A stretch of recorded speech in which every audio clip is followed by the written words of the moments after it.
medical profession with cannabis. I know it hasn't been easy for a lot of us, but how did you actually come out of the cannabis closet, a lot of people say, and come into the cannabis industry?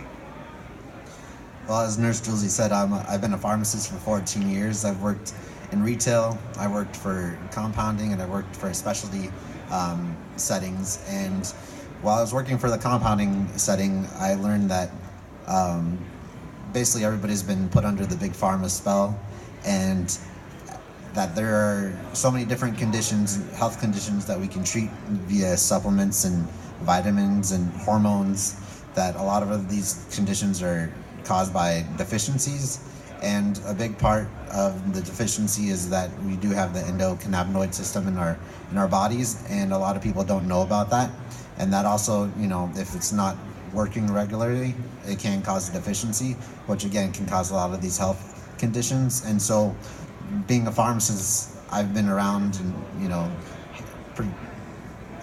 handing out different types of medications and seeing that a lot of them are used to treat different disorders and can cause a lot more side effects. But ever since the studies have been coming out with the Dravet syndrome and how it helps with CBD, helps with epileptic seizures and so forth. So you're really getting a lot of patients that are coming to you, and you're discussing these treatments and really pulling it together for them and being a great asset and a link. Now I'm going to throw it back over to Cohen over there.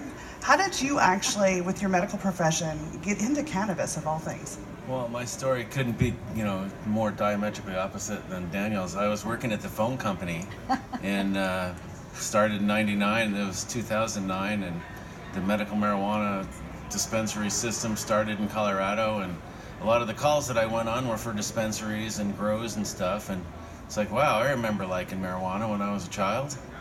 I think I can like it again. And it was funny because they'd be in the office talking about needing a doctor.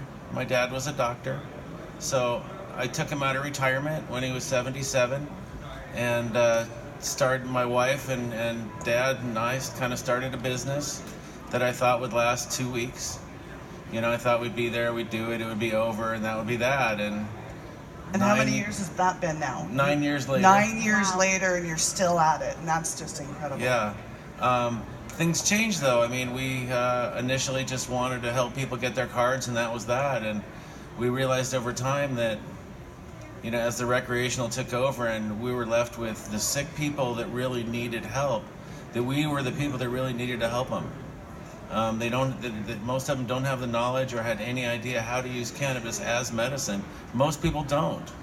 So we took on that, and about 3 years ago we started selling our own CBD line, before most people knew really what CBD really did, and we're pretty happy to have done that. So we've come a long way from my wife and my dad showing up and taking care of a few patients. So that's how we came out of the closet.